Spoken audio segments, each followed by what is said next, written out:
welcome to the second podcast of 26 Letters for Resiliency-Minded Living. That was a mouthful today. That's all right. It's January. Yes, and so first of all, we would like to welcome you to 2021. Hallelujah.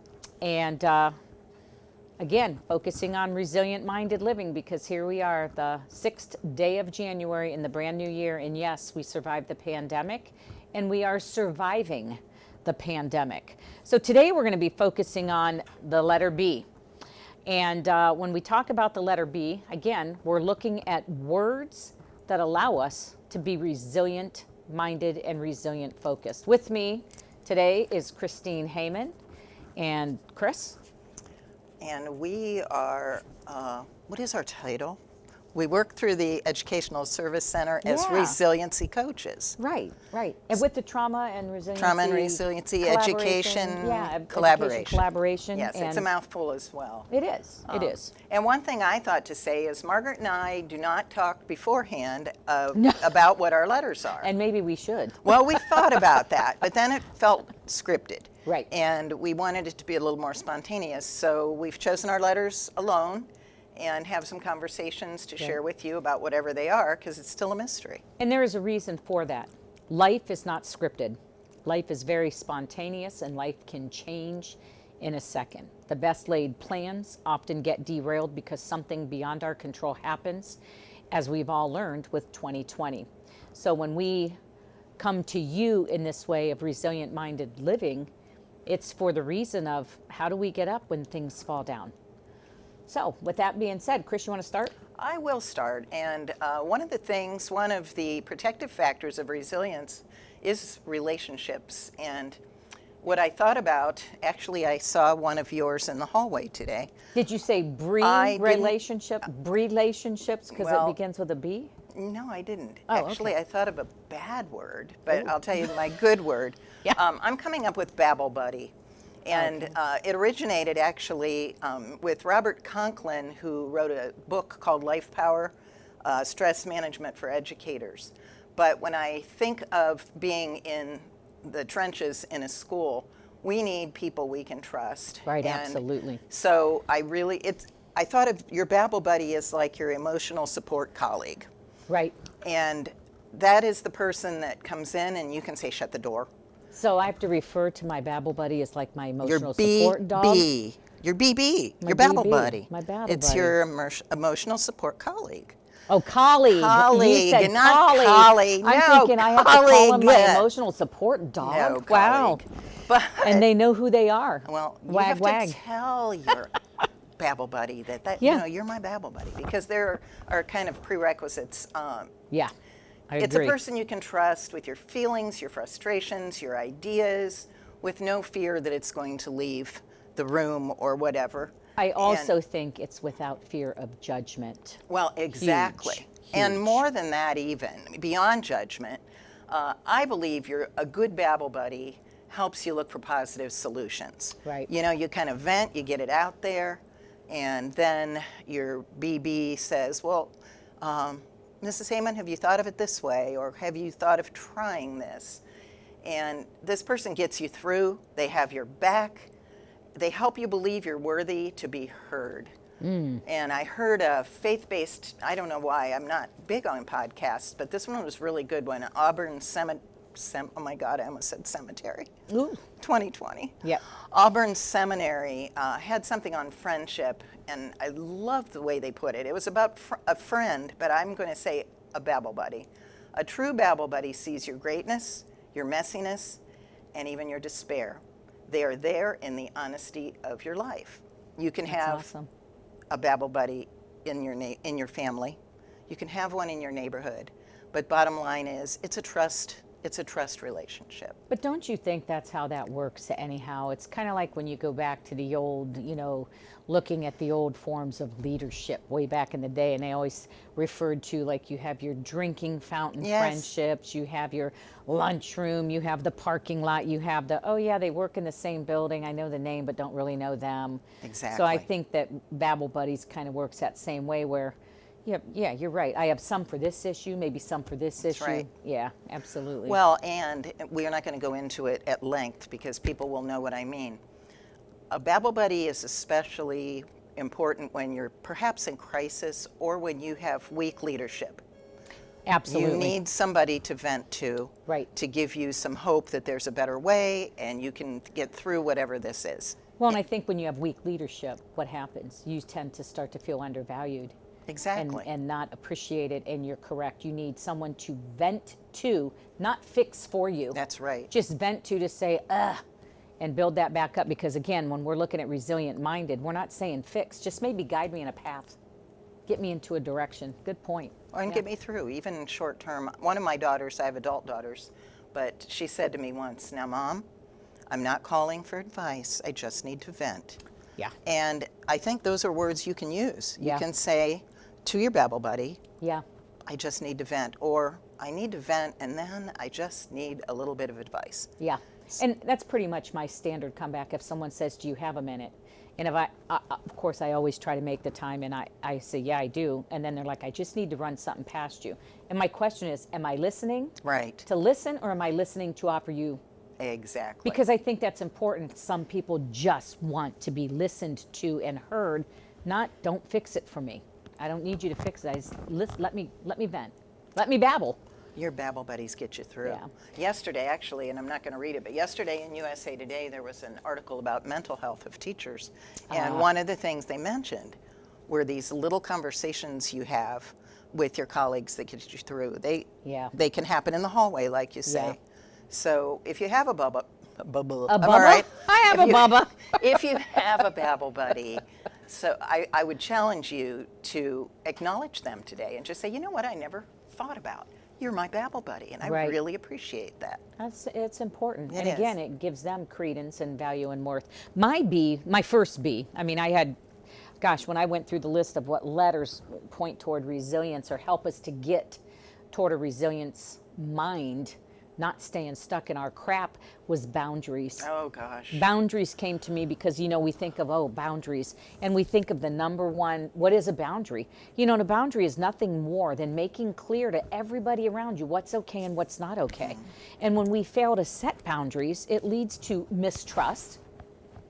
It leads to the sense of rejection. Anger. It leads to anger. And so when we set boundaries, it means, listen, I'm taking responsibility for my actions, and I'm counting on and respecting that you're going to do the same thing. And interestingly enough, when you talk to people about boundaries and why we don't set them, even though we know if we have them, we know our parameters and we can work within this and shift our focus, the number one reason is people don't want to upset, disappoint, or feel judged by others. So instead of setting the boundary, I'll just sit back and go, ooh, I hope they know the boundary. And so we don't do a service for anybody. And to get to that point of resilient minded, if I know the boundaries of the area that I'm at and what I'm working with, and I have my Babble Buddy, I'm on a path. I'm on a path that's going to send me soaring, not keep me stuck in the muck. Right. And if you think about those words, do you want advice or you just want to vent? Absolutely. You're already sort of setting a boundary. Absolutely. Absolutely. Yeah, that's excellent. And not fixing it. I know that's a big part of AA. Oh, yeah. What I don't, is that I didn't cause it. You didn't cause it. You can't cure it. You can't fix it Right. with somebody else. Right. Yeah, Right. that's a good one, boundaries. Yeah. You got a B? I do.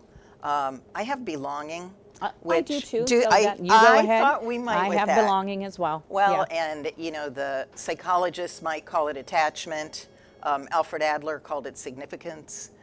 But what I think of, for a while, I was part of a prison ministry, and I remember one of the youth chaplains, it was awesome, saying, for kids, there are basically three belongings, home and family, school, and he said church. I would add community. Yeah. And so when people have broken belongings, they sometimes try to fill it with things to give them meaning, and those aren't always healthy things. Right. So if you've ever worked at a place where you didn't feel a fit, where you didn't feel like you belonged, Right. you try and try. No matter how hard you try, you don't feel you fit. There's a Lakota word. I have a professional colleague. His name's Martin Brokenleg, and I actually asked him how to pronounce it. I know how it's spelled. He said Lakota has a guttural feel. The word is oyha. See, I can't do that. Oyapa. Oyapa. It's oyapa on paper. Right. But he said it means this place is where I feel a part of something bigger than myself. Wow. It has kind of a specific meaning in their language. It can be a place, like a residence. It could be a seat at a table.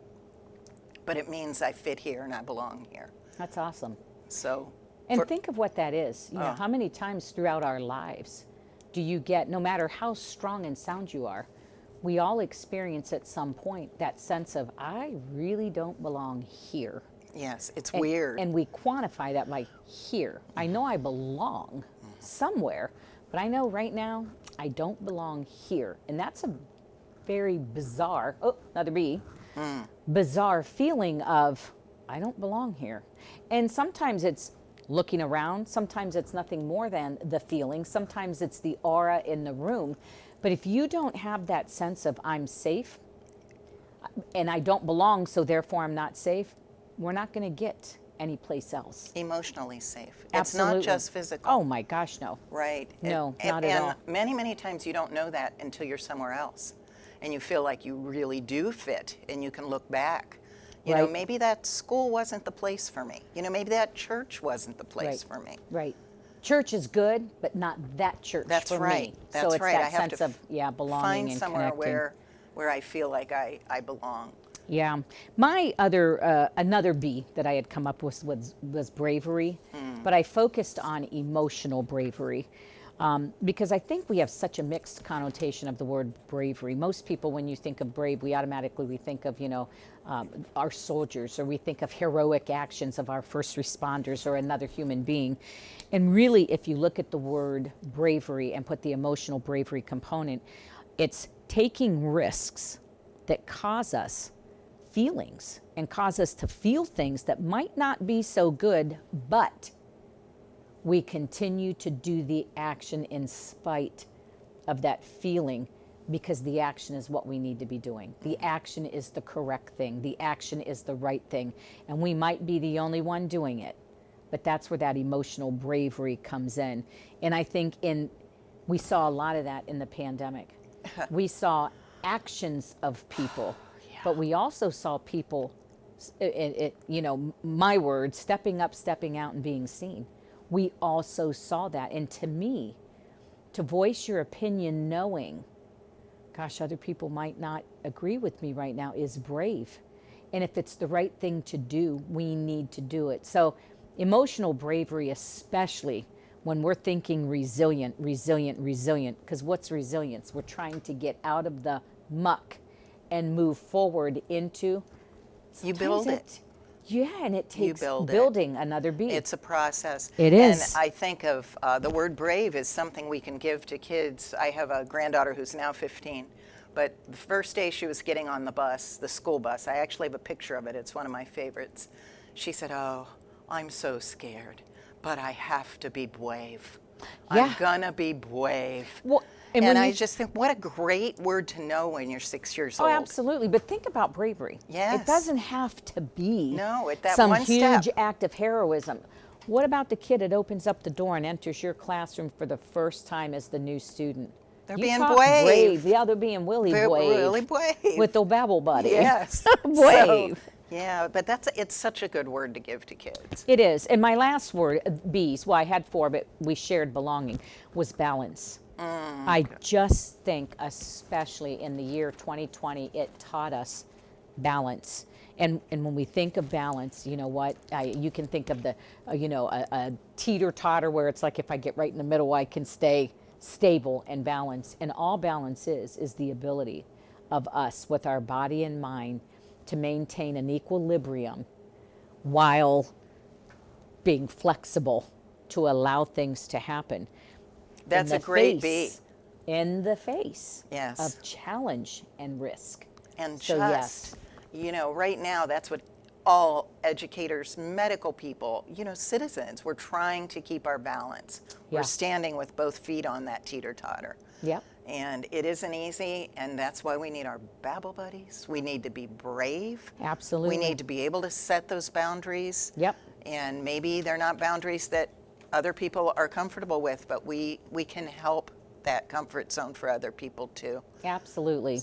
And with that being said, we would like to thank you all for joining us today on our 26 letters for resilient-minded living, focusing on the letter B. We look forward to the next time we see you. Think ahead now. What is your C? Which is what we will be talking about on our next podcast. Take care, stay safe, stay healthy. Have a great day. Be brave.